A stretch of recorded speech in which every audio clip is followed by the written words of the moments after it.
उत्तर प्रदेश राज्य के अध्ययन पब्लिक स्कूल सेक्टर 4C शताब्दी नगर परतापुर मेरठ में गुरुजी पंडित प्रदीप मिश्रा जी द्वारा श्री शिव महापुराण कथा शुरू हो गई है। यह 7 दिवसीय शिव महापुराण कथा है जो कि 15 दिसंबर से 21 दिसंबर तक आस्था और यूट्यूब के माध्यम से दोपहर के 1 बजे से 4 बजे तक देखी जा सकती है। आज पहले दिन की शिव महापुराण कथा में गुरुजी ने एक बेलपत्र वाला बिल्कुल नया उपाय बताया है जिसे आप कभी भी किसी भी दिन कर सकते हैं। उपाय कैसे करना है इसी वीडियो में हम आपको वीडियो के माध्यम से समझाने का प्रयास करेंगे। आज पहले दिन की श्री शिव महापुराण कथा जो कि मेरठ में चल रही है, इसमें गुरुजी पंडित प्रदीप मिश्रा जी ने कुल 9 उपाय पत्र और उपयोगी जानकारियाँ दी हैं। सभी की जानकारी आपको इस वीडियो के माध्यम से मिलने वाली है। अगर किन्हीं कारणवश आपने आज की कथा नहीं सुन पाई है तो पूरी कथा का रास्ता आपको इस छोटे से वीडियो से प्राप्त होने वाला है। बढ़ते हैं आज की कथा की पहली विशेष जानकारी की ओर। कथा शुरू होते ही गुरुजी ने कहा, 100 काम छोड़ दो पर सबसे पहले भजन करो। 1000 काम छोड़ दो सबसे पहले स्नान करो। 1 लाख काम छोड़ दो सबसे पहले दान करो। भूखे को भोजन, प्यासे को पानी अवश्य पिलाओ। और 1 करोड़ काम छोड़ दो। अगर घर के नज़दीक में कहीं पे शिव पुराण कथा हो रही है तो वहाँ पर भले ही 1 मिनट या 2 मिनट या 5 मिनट के लिए जाओ, पर जाना जरूर है। कथा में जाकर आपको बैठना जरूर है। बढ़ते हैं आज की कथा की दूसरी विशेष जानकारी की ओर। गुरुजी ने कहा, अगर आपके घर में छोटे छोटे बच्चों की किलकारियाँ गूंज रही हैं, अगर आपके घर में बुजुर्ग हैं और वे आपको आशीर्वाद दे रहे हैं, अगर आपके घर में रोज़ 1 लोटा जल शिव मंदिर में जाकर चढ़ाया जा रहा है या फिर आपके घर में शिवलिंग है उस पर चढ़ाया जा रहा है, अगर आपके घर में रोज़ 1 रोटी गाय के लिए निकाली जा रही है, अगर आपके घर में रोज़ 1 दीपक प्रज्वलित किया जाता है, अगर आपके घर में रोज़ घंटी का नाद होता है, अगर आपके घर में अतिथि आते हैं तो आपका घर स्वर्ग है। जिस घर से 1 लोटा जल शिवलिंग पर अर्पित किया जाता है उस घर के द्वार में 33 कोटि देवी देवता खड़े होकर उस घर की रक्षा करते हैं। बढ़ते हैं आज की कथा की तीसरी विशेष जानकारी की ओर। ब्रजेश जी पत्र लेकर आए जिसमें लिखा, 20 साल की उम्र में मैं गलत संगत में पड़ गया। ड्रिंक करना और बाकी गलत कर्मों में मैं लिप्त हो गया। ऐसा कोई नशा नहीं था जिसे मैं ना किया हो। आपकी कथा पहली बार मैंने नशे में ही सुने।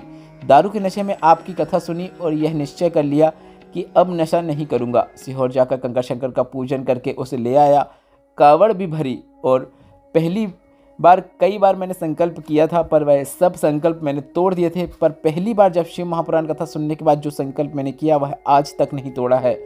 बाबा ने भी हाथ पकड़ लिया है। बाबा की कृपा से अब मैं आगे बढ़ रहा हूँ, उसी का आभार व्यक्त करने मैं कथा पंडाल में आया हूँ।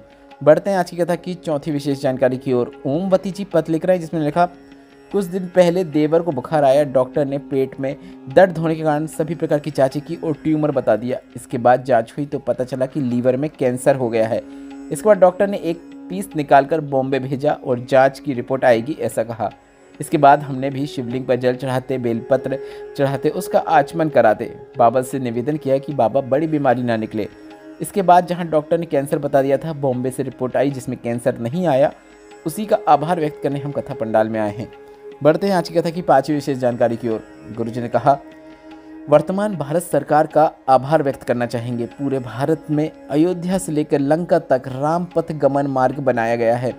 उसमें आपको राम भगवान से ज़्यादा भोलेनाथ के मंदिर देखने को मिलेंगे और ऐसा इसलिए क्योंकि राम जी प्रतिदिन पार्थिव शिवलिंग का निर्माण करके पूजन अर्चन करते थे। जहाँ जहाँ रुके सभी जगह उन्होंने पार्थिव शिवलिंग का निर्माण किया, उसका पूजन अर्चन किया और वे ही जो मंदिर हैं आज आपको रामपथ गमन में देखने को मिलते हैं। बढ़ते हैं आज की कथा की 6वीं विशेष जानकारी की ओर। माया देवी जी पत्र लिख रहा है जिसमें उन्होंने लिखा, मुझे सांस लेने में दिक्कत हुई। जांच हुई तो पता चला कि मुझे फेफड़ों में गांठ हो गई है। गांठ की जांच हुई तो डॉक्टर ने बताया कि मुझे 3rd स्टेज का फेफड़ों का कैंसर हो गया है। किसी के कहने पर मैंने मंदिर जाना शुरू किया, जल का आचमन करना शुरू किया, रुद्राक्ष महोत्सव में पहुंचकर शिव पुराण कथा का भी श्रवण किया। साथ ही साथ मैंने रुद्राक्ष जल को शिवलिंग पे अर्पित करके उसका आचमन करना शुरू किया। इसके बाद अपनी जांच लेकर डॉक्टर के पास गए। डॉक्टर भी हैरान थे। उन्होंने कहा, क्या ये आपकी जांच है? हमें विश्वास नहीं हो रहा है क्योंकि आपके शरीर में कैंसर की जो गांठ थी वह अब नहीं है। उसी का आभार व्यक्त करने हम कथा पंडाल में आए हैं। बढ़ते हैं आज की कथा की 7वीं विशेष जानकारी की ओर। सुप्रिया वर्मा जी पत्र लिख रहा है जिसमें लिखा, मेरी शादी के कई वर्ष निकल गए थे, संतान का सुख नहीं था। सभी जगह दिखाया, सभी डॉक्टर ने यह तक कह दिया था कि अब संतान नहीं हो सकती। सब जगह से हार कर आपकी शिव पुराण कथा सुनना शुरू किया। सफ़ेद आंकड़े की जड़ का प्रयोग किया। शिवरात्रि के दिन कन्या ने जन्म लिया है, उसी का आभार व्यक्त करने हम कथा पंडाल में आए हैं। बढ़ते हैं आज की कथा की 8वीं विशेष जानकारी की ओर।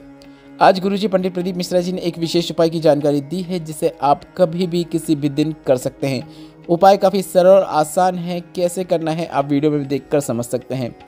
इस उपाय को करने के लिए आपको कोई भी सामग्री की आवश्यकता नहीं है, सिर्फ एक बेलपत्र को लेना है। और अगर आप भोलेनाथ के मंदिर में पहुंचकर यह उपाय कर रहे हैं तो काफ़ी अच्छी बात है, अन्यथा आप अपने घर पर भी यह उपाय कर सकते हैं। गुरुजी ने कहा, कभी जीवन में बहुत दुख की स्थिति चल रही हो, जीवन में बहुत परेशानियां चल रही हो, तो आपको एक बेलपत्र लेकर भोलेनाथ के मंदिर में पहुंच जाना है। भोलेनाथ के मंदिर में पहुंचने के बाद शिवलिंग में जो माता अशोक सुंदरी का स्थान होता है, उस स्थान पर आपको बेलपत्र को अर्पित करना है। बेलपत्र को माता अशोक सुंदरी के स्थान पर इस प्रकार से अर्पित करना है कि बेलपत्र की डंडी जलधारी की ओर होना चाहिए। इसके बाद उसी बेलपत्र में अपना हाथ रखते हुए अपने दिल की बात देवाधिदेव महादेव से बोल देना है। वह मनोकामना महादेव अवश्य सुनते हैं। अपनी जो भी बात है वह बोलने से पहले आप श्री शिवाय नमस्तुभ्यम या फिर नमः शिवाय या फिर ओम नमः शिवाय अवश्य बोलें। अपने दिल की बात बोलने के बाद एक बार और श्री शिवाय नमस्तुभ्यम अवश्य बोलें।